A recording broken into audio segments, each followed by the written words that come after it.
était votre maison, comment est-ce que vous l'imagineriez? Ou encore, si l'avenir était votre maison, comment est-ce que vous la construiriez? Alors, mon métier consiste à participer à des aménagements d'espace, ça fait éclore des rêves de personnes sur papier d'abord, et ensuite à suivre ces projets lors de leur réalisation sur le terrain. Je vais donc vous faire une analogie entre la construction d'une maison et la construction de la... La première étape, lorsqu'on commence à penser son projet de maison, c'est d'identifier le terrain, c'est d'identifier le site. Imaginez donc quelle serait, où se placerait la maison de vos rêves. Certains pourront l'imaginer type maison écologique, en harmonie avec la nature. D'autres encore pourront l'imaginer en périphérie de la ville, pas trop loin, pas trop proche, pouvoir profiter des espaces environnants. Et d'autres encore pourront l'imaginer en bordure de mer, pour pouvoir profiter du doux bruit de l'océan à toute heure du jour ou de la nuit. À chaque rêve, sa maison. Et toutes ces maisons, ou tous ces rêves, ont en commun le fait qu'il y ait eu derrière une vision, qu'il y ait eu derrière un processus et des étapes qui ont donc permis à ce rêve d'éclore et donc à cette maison de se réaliser. La première étape, donc quand nous parlons maison, je le disais tout à l'heure, est l'identification du terrain, le choix du site. Ce choix du site, on peut le comparer dans notre vie personnelle à la naissance. Une fois que le site est choisi, on va partir à la recherche du financement, on va partir à la recherche des experts ou des professionnels qui vont nous permettre de donner vie à notre projet, ou mieux encore, qui vont nous permettre de consolider et de renforcer ce projet en lui donnant vie. Cette étape, quand on fait le parallèle avec la vie personnelle, cette étape représente celle où nous faisons la préparation de notre enfance, celle où nous mettons en contact avec notre premier environnement. Ça va être les premiers acquis que la famille nous transmet, ou encore ça va être les premiers moments en société, en communauté.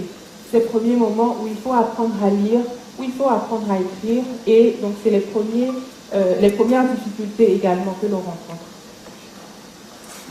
Une fois que les professionnels du métier ont donné leur avis sur le projet, il s'agira donc d'établir les fondations de ce projet. Sans fondation, le projet n'est pas solide. Donc, sur le plan personnel, j'identifie cette étape à celle de la formation sous toutes ses formes, à celle de l'éducation sous toutes ses formes.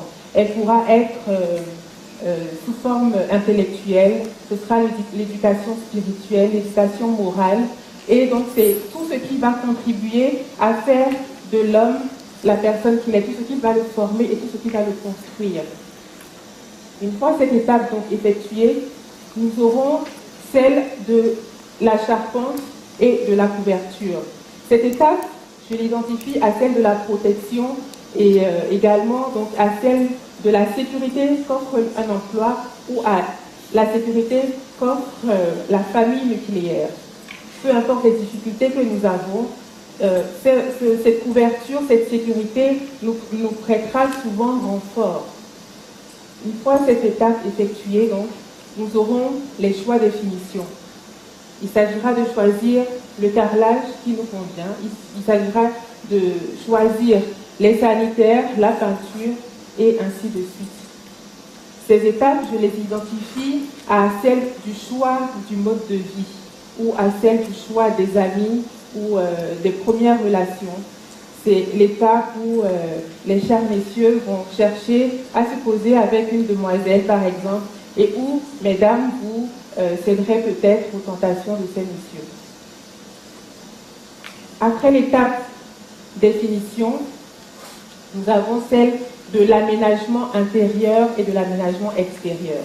Il s'agira de déterminer au niveau de notre intérieur quels sont les choix que nous faisons. Il s'agira de déterminer au niveau de notre espace extérieur si nous choisissons d'opter pour installer une piscine, par exemple, pour installer un espace de loisirs et ainsi de suite. Ces étapes, je les identifie à celles des passions et des agréments qui vont permettre de nous épanouir, qui vont contribuer à notre équilibre personnel. Une fois que ces étapes sont franchies, nous avons notre maison, nous avons notre intérieur, nous avons notre extérieur. Nous allons habiter notre maison pendant 1 an, pendant 2 ans, pendant 10 ans, et il faudra penser à la rafraîchir de temps en temps, à l'entretenir de temps en temps. Cette étape, je l'identifie à celle de l'auto-formation pour pérenniser les différentes choses que nous avons acquises durant le temps. C'est l'étape où il faut pérenniser notre intégrité, notre dignité également, tout en transmettant des savoir-faire à notre environnement. La maison est construite au fil du temps. Quelle est son empreinte écologique? Est-ce qu'il s'agit de... Aujourd'hui, nous parlons beaucoup de développement durable, où nous parlons d'économie d'énergie.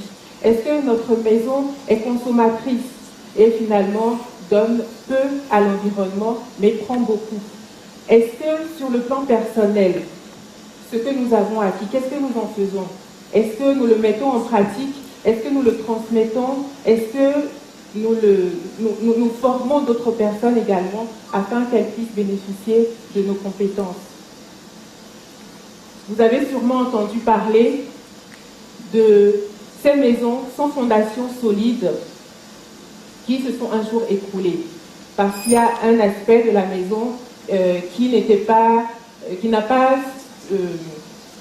pas tenu compte des normes qu'il fallait. Vous me direz comment construire une maison de manière donc durable et de manière intéressante, de manière pérenne. Je dirais qu'il faut construire sa maison en impactant l'environnement de manière le plus positive possible. Il faut construire sa maison en donnant le positif, tout le positif que nous avons à l'intérieur de nous. Durant ce parcours, il est important d'avoir des guides, il est important d'avoir des modèles de réussite sur lesquels nous pouvons nous appuyer. Ces modèles de réussite vont nous permettre de nous élever, vont nous inspirer et nous permettre d'atteindre nos objectifs. J'ai la chance d'avoir plusieurs modèles autour de moi qui m'inspirent, qui me donnent de l'énergie, qui me donnent de la persévérance, qui me permettent d'être persévérante et qui me donnent de la détermination afin d'atteindre mes objectifs.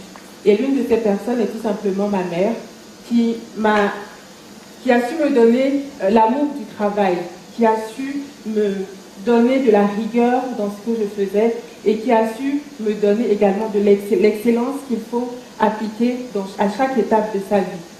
Et elle a su, à mon sens, participer de manière notable à la construction de l'avenir parce qu'elle a non seulement construit une école primaire, donc qui, à mon sens, est le meilleur endroit pour inculquer des valeurs, pour transmettre des valeurs, mais elle a su également contribuer en donnant d'elle-même et en contribuant à l'éducation de nombreux jeunes citoyens de ce pays.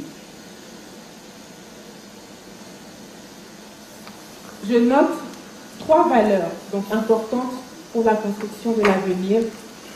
Il s'agit, au-delà de l'éducation de soi et de l'éducation qu'on peut transmettre, il s'agit d'avoir la foi. Il s'agit de pouvoir croire en son projet, quoi qu'il arrive. Il s'agit ensuite d'établir un plan d'action. Ce plan d'action va nous permettre d'établir un process, va nous permettre d'établir une feuille de route que nous allons suivre petit à petit. Et enfin, l'excellence. Foi, action, excellence, 3 clés qu'il me semble importantes d'utiliser au quotidien donc, pour la construction de l'avenir. Ce que nous accomplissons chaque jour peut paraître une petite goutte dans l'océan, mais elle manquerait à l'océan si elle n'existait pas. Et donc, il me semble important de sans cesse poser un acte de bâtir dans notre quotidien chaque jour. Nous sommes la somme des expériences ce que d'autres ont fait ou de nos propres expériences, mais il reste important parce que l'avenir, nous n'y vivons pas seuls, nous vivons ensemble. Il semble important donc de pouvoir constituer une synergie des actions afin de construire un meilleur avenir possible.